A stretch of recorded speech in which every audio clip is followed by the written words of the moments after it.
Hello there, boxing fans around the world. Thank you once again for joining me on Talkin Fight, where I discuss with you the news from around the world.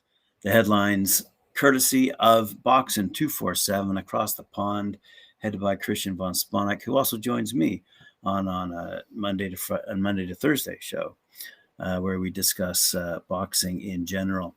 And today we discussed the first headline of the day. Today we discussed Alexander Usyk and Anthony Joshua's fight, which to me was a bit of a disappointment, but it is what it is. Christian's right when he says that now opens up a little bit of the backlog in the heavyweight division. And let me just read you quickly the result. First of all, the titles, the WBA, WBO, and IBF world titles on the line. Joshua was beaten on points, and soundly beaten, I might add. We thought he might come out swinging hard, taking advantage of his reach, but Usyk proved to be quite the quicker, tougher opponent. And certainly as you watch the 12th round unfold, Anthony Joshua definitely was beaten. Anyway, let me read you the article. Alexander Usyk featured one of the greatest heavyweight moments of these times. He arrived in London against the odds and defeated Anthony Joshua by unanimous decision to wield the WBA Super Championship, along with the IBF, WBO, and IBO belts at the Tottenham Hotspur Stadium. Tottenham, who then lost the next day to Arsenal. The judges scored the bout 117 to 112, 116 to 112, and 115 to 113. Which gave the Ukrainian a unanimous decision victory to win the belts held by the Briton. The venue had 60,000 people cheering for the home fighter. Joshua received the support of most of the crowd and combined that motivated factor with the fact that he was the bigger, 20 pounds heavier, younger, and more experienced in the category. But from the first moment, Usyk made it clear that he was all in for the victory and made a very mobile fight, circling Joshua and throwing punches with force. The good news for the southpaw fighter was that from the moment he landed the first punch, he knew he could hurt Joshua, and that gave him confidence, absolutely. In fact, in the third round, he managed to put the hitherto champion in trouble with a straight left, and that was Usyk's first big moment in the fight. In the middle rounds, Joshua was able to get a distance that favored him and connected good punches, especially straight rights and uppercuts to the body that pushed the challenger back. Those punches caused a cut to his Usyk's eyebrow, but the 34-year-old fighter, instead of running away, continued with his plan, which helped him close well and connect the best punches. He even gave away 20 intense seconds at the end of the fight, in which Joshua stayed on his feet out of pure heart, but badly hurt. Usyk is now the new unified heavyweight champion and improved his record to 19 wins, no losses, and 13 knockouts. Joshua, who made a great performance, dropped his record, however, to 24 wins, 2 losses, with 22 knockouts. The result will likely scuppers the previous plan of a 4-belt unification between Joshua and Tyson Fury, which was the plan for the summer until Deontay Wilder successfully forced a trilogy bout with the current WBC champ. There was a rematch clause in the contract. Joshua promoter Eddie Hearn told DAZN during the post-fight show that Joshua would invoke it. On we go to the next story. The 58th World Military Boxing Championships finished in Moscow. The final bouts of the 58th World Military Boxing Championships were held at the VTB Arena in Moscow. In total, 231 boxers from 36 countries in 10 weight categories for men and 5 for women performed at the Moscow tournament. All the final bouts results can be found on the Boxing 247 website, and I encourage you to visit it and have a read through some of these names who hopefully we'll be seeing in the near future. Just as an FYI, the team of the Armed Forces of the Russian Federation won 7 gold, 4 silver, and bronze medals and won the team classification of the tournament. The second place was taken by the national teams of Kazakhstan and Uzbekistan, which have 3 gold, 1 silver, and 3 bronze medals each. The fourth place was taken by the team of Brazil with 1, 2, and 2, and the fifth the national team of Belarus. Congratulations to all those fighters and the promoters and the organizers of that fight. It looked to be a great event. On we go to Arturo Leyva, who defeated Davis Caceres for the WBO title in Tolu, Colombia. In a hotly contested battle of Colombian rivals, Arturo El Hostil Leyva won the vacant Universal Boxing Organization World Light Heavyweight title on Friday night, September 24th. On a big show at the Coliseo Luis Patron Rosana in Tolu, Miami-based Leyva returned to his native country to score a close but unanimous decision over the Tic-Duff co-challenger Davis El Felino Caceres. After 12 competitive and entertaining rounds, judges Jose Rodriguez and Norman Martinez both scored the fight 115 to 113, while Judge Manuel Banquez had the slightly wider margin at 116-112. Both fighters clearly entered the fight confident in their chances. Leyva was more polished, active, and accurate, but Caceres proved to have a great chin. While Leyva continued with his combinations, Caceres was effective with his uppercut and countered well to both body and head. As they entered the championship rounds, it was still anybody's guess who would emerge victorious, but Leyva gritted it out and was deservedly declared the winner and the new WBO champion. Congratulations to him. And the WO, they're coming along. Good league. Adrian Sosa defeated Danny Flores of Dedham, USA. Back-to-back pro boxing events concluded last night for Vertex Promotions as super lightweight Adrian Tonka Sosa remained undefeated, winning the fight night on the Charles at Mosley's 3 main event at Mosley's on the Charles in Dedham, Massachusetts. That's just outside of Boston. This weekend was challenging, Vertex Promotions president Dave Clark said. It took a lot of hard work by a great group of people. We're learning more every show, and now we've done 3. We're getting better with each. We'll give it a day or 2 and then evaluate what we did well and what areas we need to improve in. We'll keep moving forward. Sosa, who's now 12-0 with 9 knockouts, hadn't fought in 28 months, returned to the ring with a fury, albeit showing signs of rust. His hands were quick, as usual, and he was well poised as his veteran Mexican opponent, Danny Venado Flores, who is 15-25-1 with 8 knockouts, continually but unsuccessfully tried to lure Sosa into traps.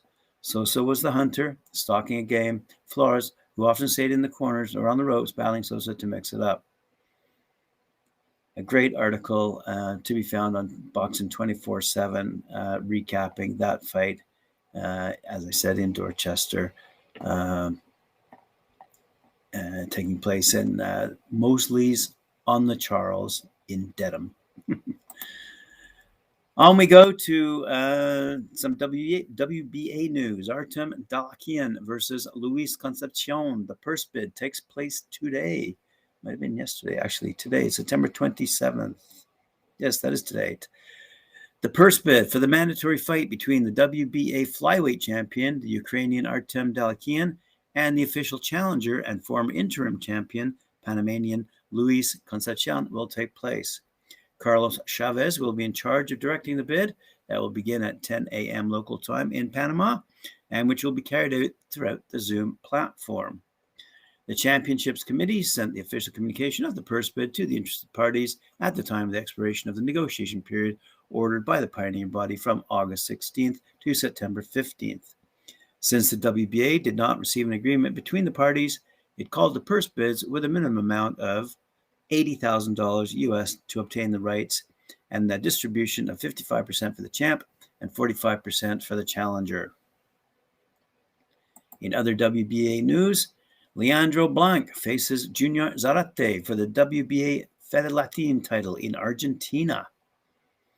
In a colorful city where the carnival is one of the most striking in the region, the Fedelatin mini flyweight belt of the WBA will be disputed by Leandro Muscarito Blanc, who's 4-0 with 3 knockouts, and Junior the Demon Zarate, who's 14-3 with 5 knockouts. This past Saturday, September 25th, in the Vertiente de la Concordia Thermal Complex in the province of Entre Rios in Argentina. These two boxers had an extensive career as amateurs, For years, they've been teammates of the national team and faced each other in several sparring sessions. Blanc participated in Rio 2016 Olympic Games and has continued as part of the national team.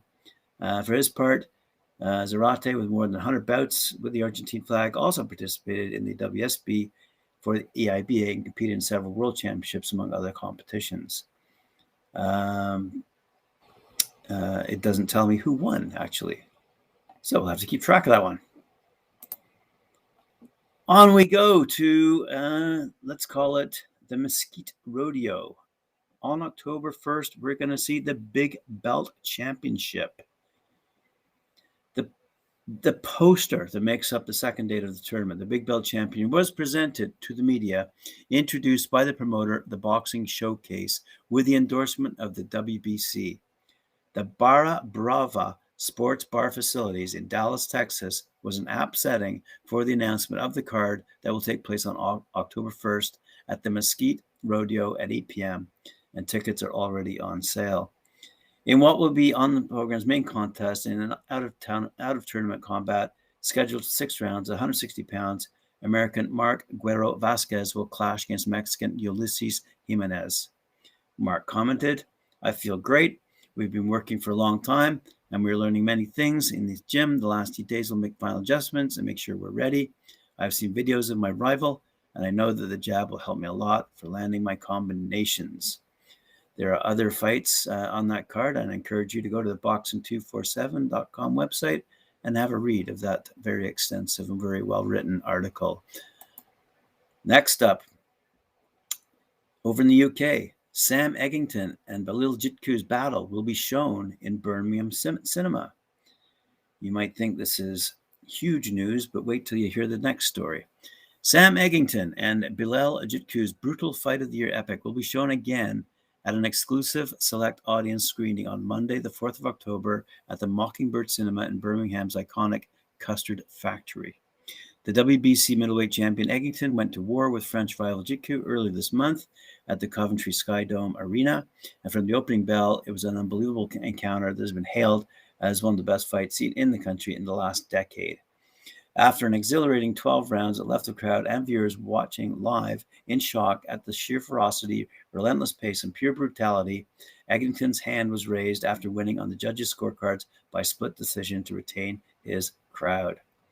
Seen on the small screen by millions, promoter Mick Hennessy and Eggington's manager John Pegg have now ensured that the fight received its big screen premiere in the Birmingham Heroes' home city, plus the highlights from the action-packed undercard of the night. And that leads me to the last news item of the day, which regards Tyson Fury and Deontay Wilder. It has been announced that that fight, Tyson Fury versus Deontay Wilder, number 3, will air in theaters in the USA.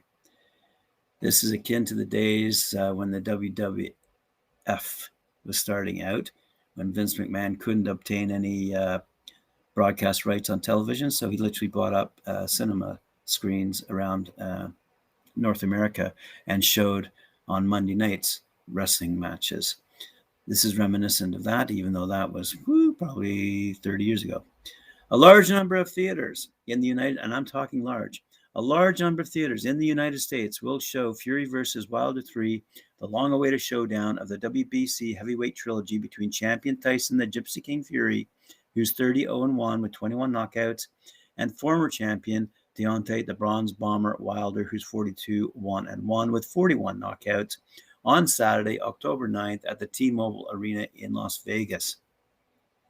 Participating theaters, and these are chains, include Cinemark, AMC, Regal, Harkins, Galaxy, and several more. And in fact, tickets are on sale now, and you can go to the link at the Boxing 247 website. As we all know, Fury and Wilder drew their first fight, and in the rematch, the Briton snatched the WBC green and gold belt from him. There was a rematch clause that guaranteed the trilogy, and here we are. So in just a few weeks, October 9th, we'll see that fight finally happen. And it's going to be an interesting fight. I'm still on the fence as to who might win. I don't like Fury. I don't really like Wilder per se, but of the two, as fighters go, I like what Wilder's saying. I don't like what Fury's saying. And that about wraps it up for today. So let me thank you for joining me once again on Talkin' Fight. Hope you'll join me again tomorrow. Remember to like, share, and subscribe our channel, and especially hit that notification bell and be reminded when I'm popping up next. Thank you. See you tomorrow.